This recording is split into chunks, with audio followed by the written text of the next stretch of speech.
Hello दोस्तों, मैं दिनेश की और आप सबका स्वागत है न्यूज़ टाइम के अंदर। यूपी के चुनाव में अब अखिलेश का सामना करने के लिए मोदी खुद उतर आए हैं, क्योंकि उन्हें यह महसूस होना शुरू हो गया कि सिर्फ योगी के सहारे रहे तो उत्तर प्रदेश हाथ से निकल चुका है।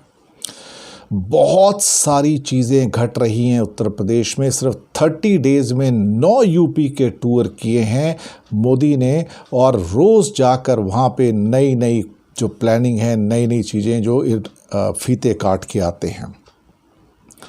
नाम के लिए सिर्फ आदित्यनाथ योगी के नाम पर ये इलेक्शन लड़ा जा रहा है, लेकिन कोई भी पोस्टर देख लो, जहाँ मर्जी देख लो, आपको सिर्फ मोदी और मोदी का चेहरा नज़र आएगा।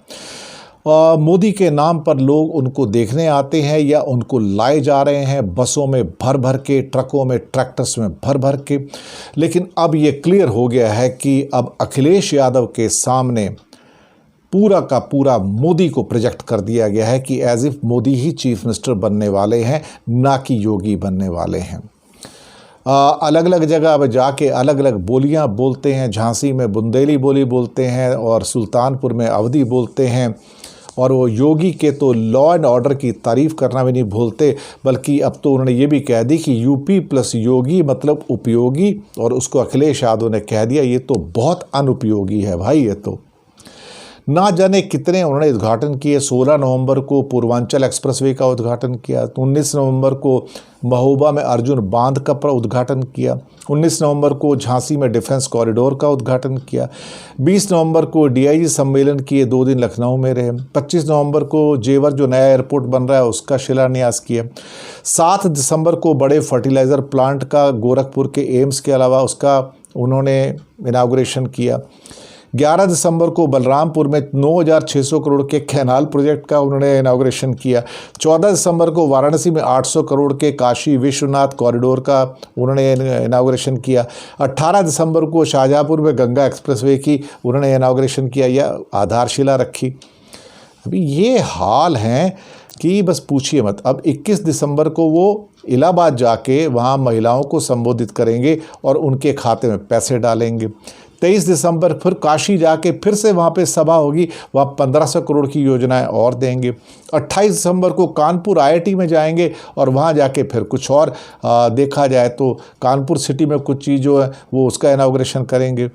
अभी समझ में नहीं आता कि चेहरा कौन है। योगी कैबिनेट तो अगर बताएगी भाई चेहरा कौन है, कौन चीफ मिनिस्टर के लिए आ रहा है वहाँ पे, योगी आ रहा है, मोदी आ रहा है, लेकिन ये तो पता लग गया कि योगी पीछे रह गए हैं और बीजेपी इस बात को समझ चुकी है कि योगी के नाम से इलेक्शन नहीं जीता जा सकता है। इलेक्शन अगर जीता जाएगा तो ले दे के सिर्फ और सिर्फ मोदी के नाम पे जीता जाएगा। लेकिन इस बार सामने मुकाबला तगड़ा है। अखिलेश यादव जो है अच्छी खासी टक्कर दे रहे हैं।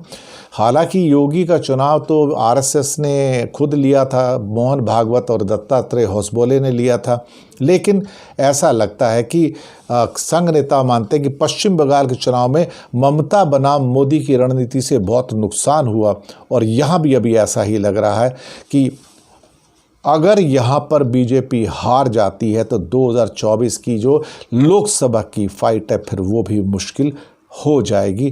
तो देखा जाए तो पूर्वांचल में 26 जिलों में जहाँ पर 156 सीटों में से 106 सीटों में बीजेपी को जीत मिली थी, अब सर्वे में सिर्फ 60-65 सीट उनको दिखाई जा रही हैं, जो कि 40% है, और लगभग इतनी सीटें समाजवादी पार्टी को भी आती दिखाई दे रही हैं। तो मुकाबला बहुत ज़बरदस्त है, इसमें कोई भी शक वाली बात नहीं है।